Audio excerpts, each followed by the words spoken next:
राष्ट्रवादीचे आमदार रोहित पवार जे आहेत ते आता आझाद मैदानातल्या विविध संघटनांच्या आंदोलनास भेट देताना आपल्याला पाहायला मिळत आहेत। विद्यार्थ्यांच्या समस्या रोहित पवार यांच्याकडनं समजून घेतल्या जात आहेत। ITIचे शिक्षक असतील, त्याचसोबत विना अनुदानित शाळेचे शिक्षक असतील आणि त्याचसोबत मराठा समाजातील ज्या PSI MPSCच्या परीक्षांमार्फत जे परीक्षा दिलेले विद्यार्थी असेल, या सगळ्यांच्या समस्या रोहित पवार जाणून घेताना आपल्याला पाहायला मिळतं। रोहित पवारजी, एकीकडे मराठा आरक्षणाचा वनवा जो आहे तो राज्यभरात पेटलेला आहे आणि आझाद मैदानात देखील अनेक संघटना ज्या आहेत त्या आपल्या मागणीकरता आंदोलनासाठी सक्रिय सहभागी आहेत। तुम्ही आता त्यांचं निवेदन ऐकलं, सरकार या बाबत संवेदनशील आहे का? नाही, कसं यांचं ऐकून घेतलं पाहिजे। आता तुम्ही जर बघितलं शिक्षकांचा जो मुद्दा आहे त्याच्यात विधिमंडळामध्ये देवेंद्र फडणवीस साहेबांनी शब्द दिला होता, म्हणजे आश्वासित केलं होतं आणि आम्ही असं करणार, म्हणजे 5,500 कोटी देऊ 3 वर्षात आणि विषय 100% मार्गी लावू। पण तसं झालं नाही। पण अधिवेशनामध्ये जर शब्द दिला असेल एखाद्या मंत्र्याने, तो 100% पूर्ण करावाच लागतो। त्यामुळेच ते अधिवेशन असतं, त्यामुळेच त्या अधिवेशनाला एक ताकद असते आणि आमदाराची ती खरी ताकद असते। त्यानंतर ITI मुलांचा विषय ते याच्यावर आहेत, तासिका ह्याच्यावर आहेत, 20-20 वर्ष काम करत आहेत आणि मग आता नवीन भरती सुरू आहे आणि आता हे 15-20 वर्ष झालं काम करतात, वय 40च्या पुढे गेलेलं आहे। आता त्यांना भीती अशी आहे की जर समजा नवीन भरती झाली तर आमचं काय, तर त्यांचं मत आहे नवीन भरती व्हावी पण आमचासुद्धा हक्क अबाधित ठेवा, अशी त्यांची ती विनंती ती तिथं मांडलेली आहे। तोही मुद्दा आम्ही सर्वजण घेणार आहोत, कारण एका विशिष्ट वयानंतर ह्यांना नवीन भरती तिथं होत नाही। आणि दुसरा एक महत्त्वाचा इथं EWS कोटाचा विषय, यासाठी आम्ही अनेक वर्ष लढत आहोत। जेव्हा कोटामध्ये न टिकणारं आरक्षण जेव्हा दिलं जातं आणि ते जेव्हा फसतं तेव्हा अशा युवांना अडचणी कराव्या लागतात। 4 वर्ष झालं बिचारे इथं उपोषण करत आहेत, आंदोलन करत आहेत। काही प्रमाणात काही मुद्दे जे होते, त्यांचे जे मित्र होते त्यांचे मुद्दे आपण मार्गी लावले, पण हे बिचारे 64-65 राहिलेले। तसंच जलसंपदाचे 56 मुलं मुली आहेत मराठा समाजाचे, ते सुद्धा तिथं अडकलेले आहेत। त्यामुळे कोटात टिकणारं आरक्षण हे याच्यासाठी महत्त्वाचं असतं। कोटात गेल्यानंतर कुणीही त्याला चॅलेंज केलं नाही पाहिजे आणि मग अशा पद्धतीने मुलींची हाल तिथं होत नाही असं आम्हा सगळ्यांचं मत आहे। खरं तर EWS आरक्षणाच्या संदर्भात सरकारने गाजावाजा केला, त्याचे जाहिराती जे आहेत ते वृत्तपत्राच्या फ्रंट पेजवरती मोठ्या प्रमाणात लिहिण्यात आलं। खरं तर मराठा आरक्षणाच्या संदर्भातलं टिकाऊ जे आरक्षण आहे ते आता सुप्रीम कोर्टच देऊ शकतं। खरं तर क्युरेटिव्ह पिटिशन तिथे दाखल केलेली आहे, सरकारला त्या संदर्भातला सगळा पाठपुरावा करायचा आहे आणि एकीकडे टिकणारं आरक्षण देत नाही म्हणून हे संपूर्ण ॲडव्हर्टाइजमेंट जी आहे ती वृत्तपत्रांच्या पहिल्या नाही आहे ना, याच्यावर मी सुद्धा विरोध केला होता। त्यांनी ती ॲडव्हर्टाइजमेंट केली होती। मग अशा मुलांचे प्रश्न अजून तुझा का प्रलंबित आहे असा प्रश्नसुद्धा आम्ही तिथं व्यक्त केला होता। कोर्टात हा मुद्दा आहे हे आम्ही समजू शकतो, पण कायमस्वरूपी मराठा आरक्षणाचा मुद्दा जर आपल्याला मार्गी लावायचा असेल त्याला जोडून, म्हणजे 16% मराठा समाजाला आरक्षण आपण जर अतिरिक्त दिलं नाही तर 15% दिलं, तर धनगर आरक्षणाचा, लिंगायत समाजाचा आरक्षणाचा, मुस्लिम समाजाचा आरक्षणाचा हा कसा सुटणार आहे?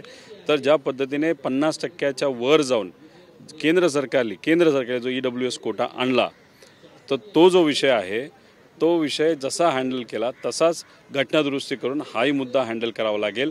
ते केंद्रच करू शकतं। त्यामुळे राज्य सरकारला विनंती आहे की सर्वच पक्ष, म्हणजे एकतर ज्यांची सत्ता राज्यात आहे त्यांचेच केंद्रात आहे, त्याचबरोबर आम्ही सुद्धा त्यांच्या सपोर्टला आहोत। केंद्रात हा मुद्दा तिथं घ्यावा आणि घटनादुरुस्ती करून मराठा समाजाला आणि इतरही समाजाला न्याय द्यावा। खरं तर आज मनोज जरांगे पाटलांचा 9वा दिवस आहे। खरं तर उपोषण जे आहे गेल्या 9 दिवसांपासून सुरू आहे, 40 दिवसांचं अल्टिमेटम दिलं। गेल्या 40 दिवसांपूर्वीच शिष्टमंडळ जे आहे ते मनोज जरांगे पाटलांना भेटलं, 40 दिवसाचं अल्टिमेट झालं, मुख्यमंत्र्यांनी हे स्वतः उपोषण सोडवलं। आता मनोज जरांगे पाटलांच्या भेटीला पुन्हा एक नवीन शिष्टमंडळ जातं आहे आणि मागासवर्गीय आयोगाचे जे निवृत्त न्यायमूर्ती आहेत, जे अध्यक्ष आहेत मागासवर्गीय आयोगाचे, ते खरं तर आता जातात आहेत आणि ह्या सगळ्या संदर्भातली जी टेक्निकली प्रॉब्लेम्स आहेत ते आता मनोज जरांगे पाटील यांच्याशी चर्चा करताना पाहायला मिळते। सरकार बॅकफूटवर गेलं, त्यामुळे अधिकाऱ्यांना पुढे घेते। नाही, कसं आहे की यायचं, बोलून जायचं आणि मग निघून जायचं, असा विचाराने तुम्ही एखादं आंदोलन जर हँडल करणार असेल तर ते होत नसतं। मुख्यमंत्री साहेब जेव्हा तिथं जरांगे पाटलांना भेटायला गेले होते, गेल्या वेळेस जेव्हा आंदोलन झालं होतं 40 दिवसापूर्वी, तर तिथं त्यांनी 30 दिवस म्हणायलाच नको पाहिजे होते। आता ते काय म्हणतात ह्याला बराच वेळ लागेल। आणि तुम्ही मुख्यमंत्री आहात महाराष्ट्राचे, तुम्हाला तुमच्या ॲडवायझरली तुमचे जे काही सांगणारे लोक आहेत त्यांनी सांगायला पाहिजे होते की तुम्हाला वेळ लागेल। त्यावेळेस जर तुम्ही बोलला असतं तर आम्हाला 5 महिने लागतील, तिथे असणारे जे समाज बांधव आहेत, जे तिथं जरांगे पाटील असतील, त्यांचे जे सर्व आंदोलन करणारे सामाजिक कार्यकर्ते असतील, ते असंही म्हणले असते ठीक आहे 4 महिने घ्या, पण काहीतरी ठोक निर्णय तुम्ही तिथं घ्या।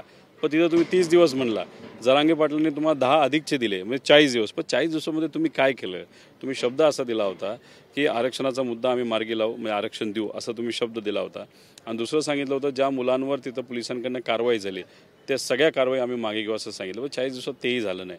आता केंद्रात त्यावेळेस जायला बोललं होतं, ठीक आहे, त्यावेळेस तुम्ही नाही गेला, आता जात आहात, पण आता काहीतरी तोडगा लवकर काढण्याची जरूरत आहे. मराठा आरक्षणाच्या संदर्भात गेल्या 3 दिवसांपासून सत्ताधारी आमदार जे आहेत ते रस्त्यावरती उतरताना पाहायला मिळतात. आज आमदारांची संख्या लक्षणीय प्रमाणात त्यामध्ये घट झालेली आहे. काल 22 ते 23 आमदारांनी संपूर्ण मंत्रालयाला टाळं ठोकलेलं होतं. आता आज फक्त 7 आमदारांनीच आंदोलन जे आहे ते रस्त्यावरती उतरून केलेलं होतं. खरं तर या सगळ्या गोष्टींकडे कसं पाहता आणि तुम्ही स्वतः जाऊन त्या आमदारांची सुद्धा भेट घेतली? नाही, त्यांच्याशी आज जेव्हा मी गेलो, त्यांच्याशी बोलत होतो, तेव्हा एकदम प्रामाणिक पद्धतीने त्यांनी आंदोलन केलं होतं. त्यांचे मुद्देसुद्धा रास्त होते की कुठेतरी चर्चा झाली पाहिजे. 3 दिवस तरी प्रत्येक आमदाराला बोलण्याची संधी सरकारने कुठेतरी दिली पाहिजे. त्याचं मुख्य कारण असं आहे की आमदार हा एकाच्या मतावर निवडून येत नसतो, नाही तर घरच्या लोकांच्या मतावर येऊन येतो, लोकांच्या वतीने तो निवडून आलेला असतो. त्यामुळे त्यांचं मत काय हे मांडण्याची संधी कुठेतरी अधिवेशनामध्ये दिली पाहिजे असं या सगळ्यांचं मत होतं. त्याच्याचबरोबर त्यांचं मत होतं की कालपर्यंत कुठलीच हालचाल होत नव्हती, आज शिष्टमंडळ चाललंय असं दिसतंय. आता पुढच्या 2 दिवसामध्ये बघूया शिष्टमंडळ काय करतंय. परंतु अजित पवार गटाचे जे आमदार आहेत त्यांची संख्या सर्वाधिकपणे कमी झाली. फक्त बाबाजानी दुराणी असतील आणि राजू नवघरे असतील, हे 2च आमदार तिथे उपस्थित होते. नाही बघा, मी काल कोण होतं, काय केलं, किती वेळ आंदोलन चाललं याच्यावर काय बोलणार नाही.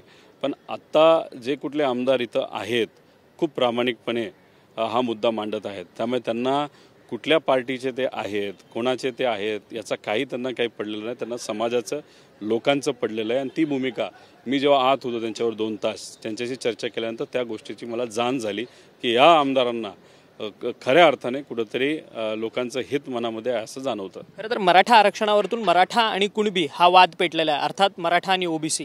आता राष्ट्रवादी अजित पवार गटाचे जे प्रवक्ते आहेत नवनियुक्त अमोल मिटकरी यांनी खरं तर एक विधान केलेलं आहे की ओबीसी मधले जे मराठा कुणबी आहे त्यांनी मोठं मन दाखवावं मराठ्यांना कुणबीमध्ये सामावून घेण्याकरता. म्हणजे पुन्हा एकदा मराठा आणि मराठा कुणबी हा वाद समोर येतो.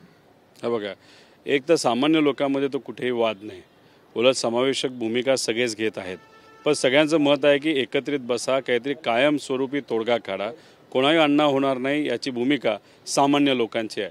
नेते काय बोलतात, टी व्हीवर येण्यासाठी कोण काय स्टेटमेंट देतं, अभ्यास न करता तो त्यांचा विषय आहे. पण लोकांचं, सामान्य लोकांचं मत आहे अरे एकत्र बसा, काहीतरी तोडगा काढा, पण कायमस्वरूपी काढा.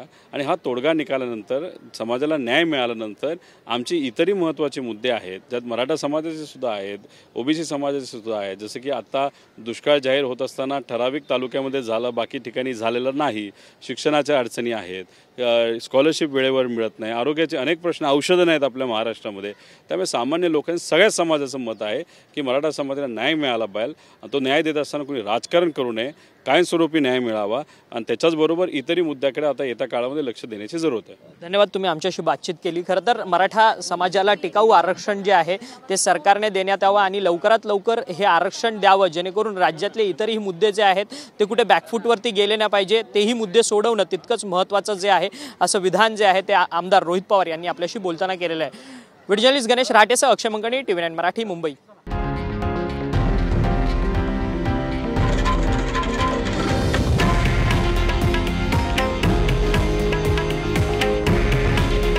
हे आहे देशातील नंबर 1 न्यूज नेटवर्क आणि आपण पाहत आहात TV9 मराठी. काळजी तुमची, हित महाराष्ट्राचं.